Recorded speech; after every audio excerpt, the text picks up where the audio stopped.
আমি এখন আলোচনা করব গার্মেন্টস ফ্যাক্টরি, খুব গুরুত্বপূর্ণ একটা বিষয়।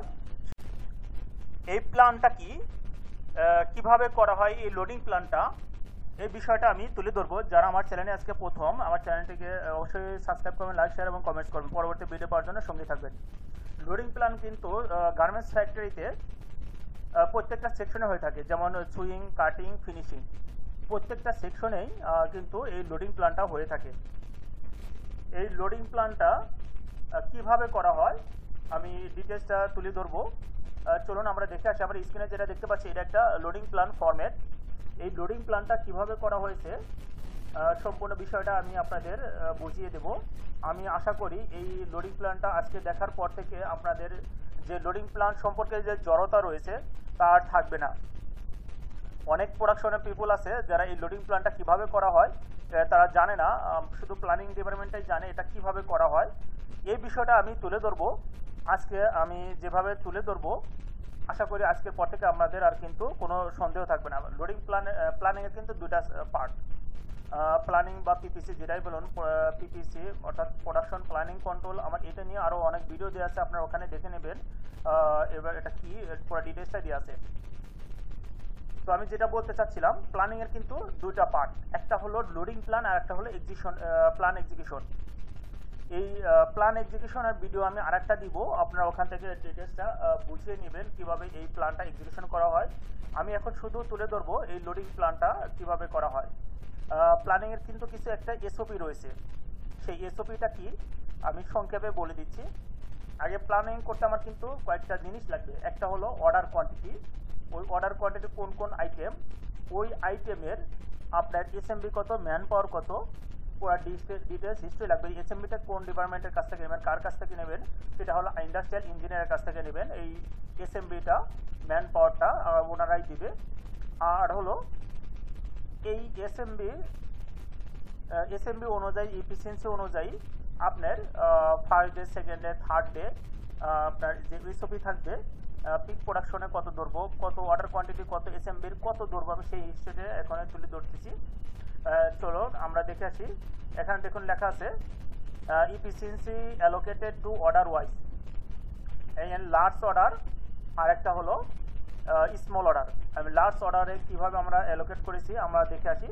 এখানে 15,000 থেকে 30,000 যদি অর্ডার কোয়ান্টিটি হয়, আপনার 10 থেকে 20 এসএমবি হলে অ্যাভারেজ এফিসিয়েন্সি হবে 65% ফার্স্ট ডে, দেখুন এখানে 30%, সেকেন্ড ডেতে আপনার 50%, থার্ড ডে অর্থাৎ পিক প্রোডাকশনে 65।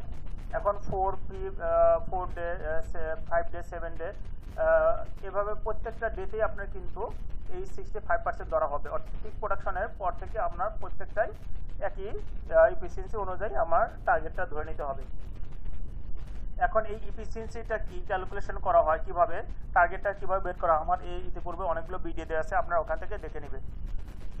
এখন 10 থেকে সেম অর্ডার কোয়ান্টিটিতেই আমার 10 থেকে 20-এর একটা ক্রাইটেরিয়া, 20 থেকে 30-এর মধ্যে যে ক্রাইটেরিয়াটা হবে, ফার্স্ট ডেতে অ্যাভারেজ এফিসিয়েন্সি হবে হলো 65%, ফার্স্ট ডে 30%, সেকেন্ড ডেতে 50% এবং থার্ড ডেতে 65%, ফোর্থ ডেতে হবে হলো 65%। এভাবে অ্যাকর্ডিং টু অনুযায়ী চলে যাবে।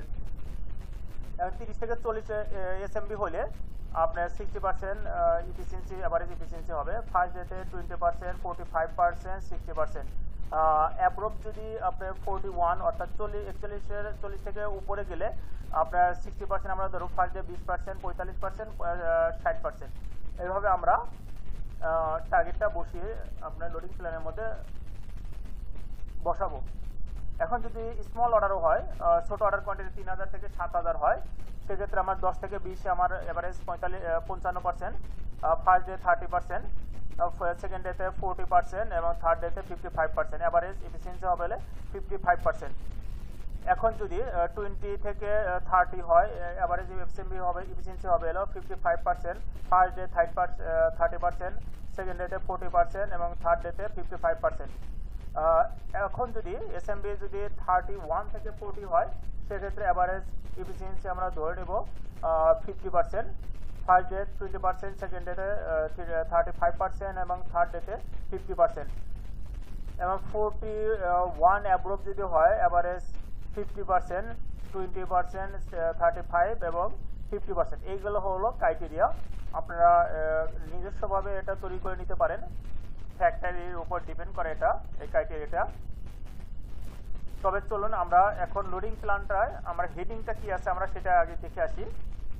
এখন ধরুন একটা ফ্যাক্টরি নাম ZXY ফ্যাশন লিমিটেড, ফেব্রুয়ারি। এখানে swing line production plan, month হবে ফেব্রুয়ারি 2024, বেসড অন 10 আওয়ার। আমার 10 আওয়ারের প্ল্যানটা করা আছে। তো চলুন আমরা একটা লাইন আগে দেখে আসি কিভাবে আমরা এই লোডিং প্ল্যানটা করেছি, সেটার উপর আমরা বেস করে বাকি লাইনগুলো করব। চলুন দেখুন, আমি এখানে বায়ারগুলো কিন্তু কাল্পনিকভাবে ধরে নিয়েছি। এখানে স্টাইল দিয়ে আছে ABC, ধরুন একটা বায়ার, স্টাইল হলো জ্যাকামো, আইটেম হলো 5 পকেট, অর্ডার কোয়ান্টিটি হলো 98,202 পিস, প্ল্যান কোয়ান্টিটি হলো 32,372 পিস, FRI হলো 10ই ফেব্রুয়ারি, ইনপুট ডেট হলো এখানে all accessories inhouse date, input date হলো 10ই জানুয়ারি, আর সুইং ক্লোজ ডেট 5 ফেব্রুয়ারি। এটা সিএমটা হলো 96 টাকা, প্ল্যান সিএম। এই প্ল্যান সিএমটা কীভাবে আসছে আমি একটু পরে বুঝিয়ে দিচ্ছি, অ্যাভারেজটা কীভাবে আসছে আমি বুঝিয়ে দিচ্ছি। এখন আমার যে আই ডিপার্টমেন্ট যেটা দিবে, অপারেটর 43, হেল্পার 8, আয়রনম্যান 2, এসএমবি 16। এই 16 এসএমবির উপর আমার ম্যান পাওয়ারের উপর নির্ভর করে আমার যে টার্গেটটা আসবে first day, second day, third day, এভাবে আমরা এখন সাজাবো, টার্গেট অনুযায়ী আমরা এখানে সাজাবো। এখন কিন্তু এই স্টাইলটা আমার কিন্তু সুইং ইনপুট স্টার্ট হয়েছে, এটা হলো 10 জানুয়ারি। এখন আমার 10 জানুয়ারি তার আগের মাসে এটা প্রোডাকশন শুরু হয়েছে, সে কারণে এখানে 1600 টার্গেট আসছে, 1600। এখানে যে ইয়েলো যেটা দেখতে পাচ্ছেন এটা হলো ফ্রাইডে অর্থাৎ হলিডে। এখানে দেখেন এটা কিন্তু শেষ হচ্ছে হলো 5ই ফেব্রুয়ারি, 472 পিস দিয়ে আমার এই অর্ডার কোয়ান্টিটিটা শেষ। এখন দ্বিতীয় স্টাইল যেটা আছে আমার কিন্তু এখন পরবর্তীতে সাজাতে হবে, এই 5ই ফেব্রুয়ারি থেকে আমার দ্বিতীয় স্টাইলটা এখানে সাজাতে হবে। এখানে দেখুন পরবর্তী যে বায়ারটা রয়েছে MC জ্যাকামো, এটা কিন্তু সেম স্টাইল, শুধু হলো মেজারমেন্টটা আলাদা, শুধু মেজারমেন্টটা আর পিওটা আলাদা। আমি ধরে নিচ্ছি এটাও কিন্তু সেম অর্ডার কোয়ান্টিটি। আপনার প্ল্যান কোয়ান্টিটি হলো 21,489 পিস। এটার FRI হচ্ছে, এই পিওর FRI হচ্ছে 28 ফেব্রুয়ারি, ইনপুট ডেট হচ্ছে 5ই ফেব্রুয়ারি, আর সুইং ক্লোজ ডেট 22 ফেব্রুয়ারি, সিএম হলো 96। এখানে প্ল্যান সিএমটা আমি পরে বুঝিয়ে দিচ্ছি একটু পরে। এরপরে আমি এখান থেকে কিন্তু আমার যেহেতু আমার এটা সিমিলার স্টাইল, শুধু হলো মেজারমেন্টটা আলাদা, সে কারণে আমার এখানে 500 পিস ফার্স্ট ডে, সেকেন্ড ডেতে এটা কিন্তু সিমিলার স্টাইল, শুধু হলো মেজারমেন্টটা আলাদা। এখন কিন্তু পিক প্রোডাকশন কিন্তু সেকেন্ড ডেতেই আমি ধরে নিয়েছি, 1600কে বসিয়ে দেবো। অ্যান্ড 22 ফেব্রুয়ারি এটা ক্লোজিং ডেট, এটা হলো 189 পিস দিয়ে আমার শেষ। এখন থার্ড স্টাইল যেটা সিমিলার স্টাইল হলো জ্যাকামো, এটা অর্ডার কোয়ান্টিটি সেম। এই লটের মাল হলো 21,889 পিস, এটা হলো 13ই মার্চ হলো এটা FRI date, and input date 22 February, আর হলো 7ই মার্চ এটা হলো ক্লোজিং ডেট। এভাবে আমি বসিয়ে দেবো, বসিয়ে আমার এখানে কিন্তু ওই দেখুন 22 ফেব্রুয়ারি 600 পিস আমি ধরে নিয়েছি, শুধু মেজারমেন্টটা আলাদা, পিক প্রোডাকশনটা আমি ধরে নিয়েছি। এভাবে আমি পুরাটাই কমপ্লিট করব। চলুন আমরা এবার সামারিটা দেখে আসি। এখানে এই প্ল্যান সিএমটা আমি কিভাবে পেয়েছি। প্ল্যান সিএমটা দেখুন, আমার এখানে যে অর্ডার কোয়ান্টিটি পেলাম, আমার এই প্ল্যান কোয়ান্টিটি যেটা পেয়েছি, এখানে প্ল্যান কোয়ান্টিটি কিন্তু শুধু হলো এই কয়টা দিনে 1 2 3 4 এই 4 দিনের আমরা যে লোডিংটা আছে সেটা হলো 5,272 পিস।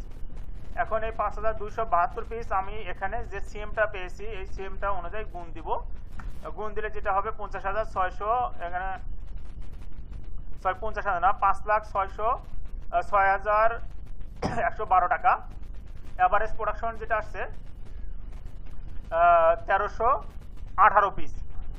আমার কিন্তু এখানে অপারেশন বুলেটিন অনুযায়ী যে ম্যান পাওয়ারগুলো পেয়েছি এখানে 43,8,2, 45,8,2, আর হলো 44,8,2।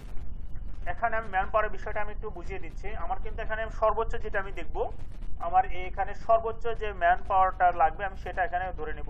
এখানে 45 অপারেটর 45টা ধরে নিয়েছি, আর সর্বোচ্চ যেটা থাকবে ওটাই ধরে নিব। তাহলে আমি এখানে এই পুরো মাসে আমার 45টা অপারেটর লাগবে, 8 জন হেল্পার আর 2 জন আয়রন ম্যান লাগবে। আর এসএমবিটা এখানে দিয়ে আছে। এখন দেখুন এখানে যে কোয়ান্টিটি প্ল্যান সিএম যেটা আসছে, এই প্ল্যান সিএম অনুযায়ী আমার এখানে টোটাল আমি যোগ করব। যোগ করলে হবে যেটা 33,94,656 টাকা আমার কিন্তু এই 1 নম্বর লাইনে প্ল্যান সিএমটা হবে। আর 35,361 পিস হবে হলো আমার প্রোডাকশন। 35,361 পিস এই লাইনে আমার প্রোডাকশনটা হবে। এভাবে আমি প্রত্যেকটা লাইন এভাবে আমি সাজাবো। এখন আমি দ্বিতীয় লাইনটা একটু সংক্ষেপে দেখিয়ে দিচ্ছি। এম এটা হলো বায়ার নেম, আমি ধরে নিচ্ছি স্টাইল নাম্বার এত, অর্ডার কোয়ান্টিটি 64,000-এর মধ্যে আমি 3900 আমি পাবো। এই পিওতে 39,000 আমাকে শিপমেন্ট করতে হবে। এবারে হচ্ছে 10ই ফেব্রুয়ারি, ইনপুট ডেট 24শে জানুয়ারি, আমার এটা প্রিভিয়াস স্টাইল। আর এফআরআই সুইং ক্লোজ ডেট হলো 3 ফেব্রুয়ারি। সিএম হলো 100 টাকা, আমার এত হবে। এখানে অপারেটর 52, হেল্পার 9 আর আয়রনম্যান 2, এসএমবি হলো 22। 1300 আমার এখানে কিন্তু 3 ফেব্রুয়ারি ক্লোজ। আমার এখানে কিন্তু পরবর্তী স্টাইল লাগবে হলো 5ই ফেব্রুয়ারি। 5ই ফেব্রুয়ারিতে আমার দেখি পরবর্তী স্টাইল যেটা আছে এটা অনুযায়ী আমি যদি এভাবে সাজাতে যাই, সাজালে আপনার যে এসএমবি এবং এফিসিয়েন্সি অনুযায়ী যে টার্গেটটা আসবে এখানে এভাবে বসাবে 200, 600, 1200 এভাবে কিন্তু চলে যাবে, পুরোটাই এভাবে হয়ে যাবে। তাহলে এই লাইনে আমার টোটাল প্ল্যান সিএমটা হলো 28,98,800 টাকা আমার প্ল্যান সিএম। এখন আসি অর্ডার কোয়ান্টিটি, আমার এখানে হবে 26,300 পিস। এভাবে আমরা 10টা লাইনেরই আমরা লোডিং প্ল্যানটা বসাবো। বসানোর পরে আমরা যে এখান থেকে যে সামারিটা নিব, প্ল্যান সিএম, এখানে প্ল্যান সিএমে আসছে আপনার 3,25,76,937 টাকা। টোটাল আমার অপারেটর প্রয়োজন 514, হেল্পার 94 আর আয়রনম্যান 24। তাহলে আমি কিন্তু পুরো মাসের আমি হিস্টোরি পেয়ে গেলাম। একটা হলো প্ল্যান সিএম আর একটা হলো ম্যান পাওয়ার বাজেট। এই ম্যান পাওয়ার বাজেটটা এই স্যার অ্যাডমিনের কাছে দিয়ে দেবো, তারা এটা নিয়ে কাজ করবে, তারা রিক্রুট করবে এই ম্যান পাওয়ারগুলো, কোন লাইনে কতজন অপারেটর হেল্পার আয়রনম্যান লাগবে। তাহলে প্ল্যান সিএম পেলাম, ম্যান পাওয়ার বাজেট পেলাম, আমার লোডিং প্ল্যানে আমার প্ল্যান কোয়ান্টিটি যেটা আছে আমি সেটা পেয়ে গেলাম। তাহলে আমার এখানে কোনো অর্ডারটা আপনার এই লোডিং প্ল্যানের মধ্যে ঢোকাতে পারেন নাই বা এখানে ইনপুট দিতে পারেন নাই। আমার এখান থেকে আমি সিদ্ধান্ত নিতে পারবো যে আমার কত আমার এই মাসে আমার ধরেন সেগ্রেট করে নিলাম, আমার এই মাসে পুরা যে সুইং করতে হবে সেই সুইংয়ের যে অর্ডার কোয়ান্টিটি প্রয়োজন ছিল আমার সেটা বাড়তি আছে না শর্ট আছে বা রাইট আছে, আমি 3টে সিদ্ধান্ত নিতে পারবো। যদি আমার লোডিং প্ল্যানের এক্সেস হয়ে যায় তখন কিন্তু আমি সিদ্ধান্ত নিতে পারবো যে আমার এখানে যদি করতে যাই তাহলে কিন্তু আমার এখানে স্পেস নাই, সেক্ষেত্রে আমাকে প্রোডাকশন করতে হলে আমার মানে টাইমটা বাড়াতে হবে, অথবা আমাকে এখানে সিদ্ধান্ত নিতে হবে আমার সাব কন্ট্রাক্ট করাতে হবে। আবার যদি শর্ট থাকে তাহলে আমি কিন্তু সিদ্ধান্ত নিতে পারবো আমার এখানে শর্ট আছে। এই লোডিং প্ল্যানটা আপনাকে কিন্তু সাবমিট করতে হবে। যেমন হলো এটা ফেব্রুয়ারি মাসের আমি লোডিং প্ল্যান করছি, আমার কিন্তু 20 জানুয়ারির মধ্যে আমার কিন্তু লোডিং প্ল্যানটা কমপ্লিট করতে হবে। এই লোডিং প্ল্যানটা কখন কিভাবে করতে হবে আপনার কিন্তু পুরা মাসের যখনই অর্ডার বুকিং হবে তখনই কিন্তু আপনার লোডিং প্ল্যানটা সাজিয়ে যেতে হবে। অন্তত আপনার 6 মাসের 3 মাসের হোক আপনার লোডিং প্ল্যানটা রেডি থাকতে হবে। তাহলে আপনি কিন্তু আপনার অর্ডার এক্সেস আছে নাকি শর্ট আছে আপনি কিন্তু আগেই বুঝতে পারবেন। লোডিং প্ল্যান যতক্ষণ করতে পারবেন না ততক্ষণ পর্যন্ত আপনি সিদ্ধান্ত নিতে পারবেন না আপনার অর্ডার শর্ট আছে অথবা এক্সেস আছে অথবা রাইট আছে।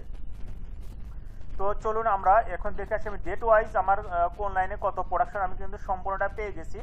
তো আমার এখন যেটা জানার যেটা বিষয় সেটা হলো আমার এই 1 তারিখে আমার টোটাল প্রোডাকশন কত হবে, সেটা হলো 11,143 পিস।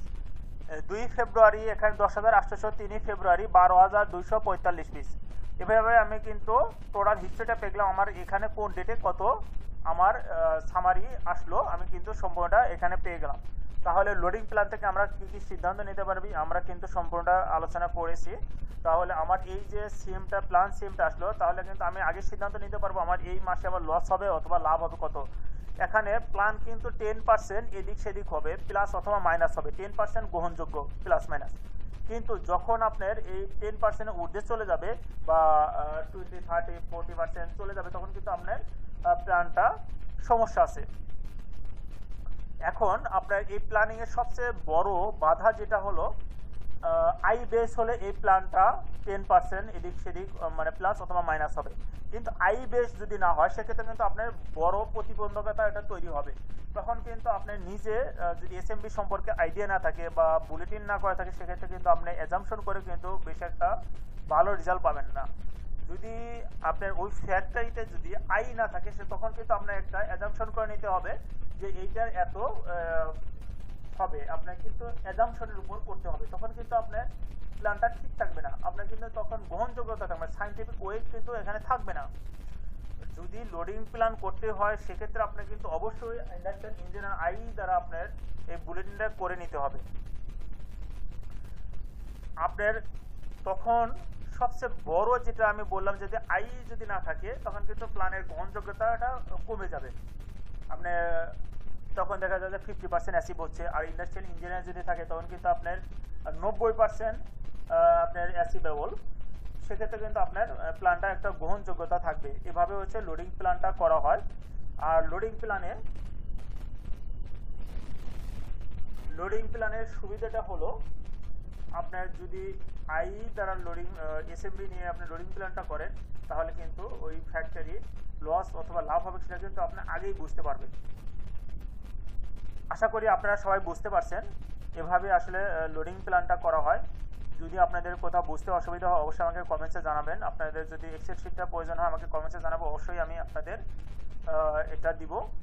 আশা করি এই লোডিং প্ল্যানটা আপনারা ক্লিয়ার হয়ে গেছেন। এই লোডিং প্ল্যানটা আসলে এটা খুবই গুরুত্বপূর্ণ একটা বিষয়, এটাকে অনেক সময় ফ্যাক্টরির মেরুদণ্ড বলা হয়। প্ল্যান ঠিক থাকলে আপনার কিন্তু অনেকটাই মালিকের জন্য সহজ হয়ে যাবে তার পরিচালনা করতে, কারণ এটার উপরে আপনার কিন্তু বাজেট হয় যে আপনি এখানে কত টাকা আর্ন করতে পারবেন এ মাসে। তো আমি প্ল্যানটা আমি চিত্রটা আমি দেখিয়ে দিলাম। এবার আসলে সুইং এর লোডিং প্ল্যানটা করা হয়। আশা করি আপনারা বুঝতে পারছেন এবং পরবর্তী যে এক্সিকিউশন পার্ট, এই এক্সিকিউশন পার্টটাও কিন্তু বড় একটা বিষয়। আমি পরবর্তী ভিডিওতে আমি ক্লিয়ারলি বুঝিয়ে দেবো এক্সিকিউশন পার্টটা কিভাবে করা হয়। আশা করি আপনারা পরবর্তী ভিডিওর জন্য অপেক্ষা করবেন, আমার ভিডিওগুলো দেখবেন এবং কমেন্টস করবেন, শেয়ার করবেন।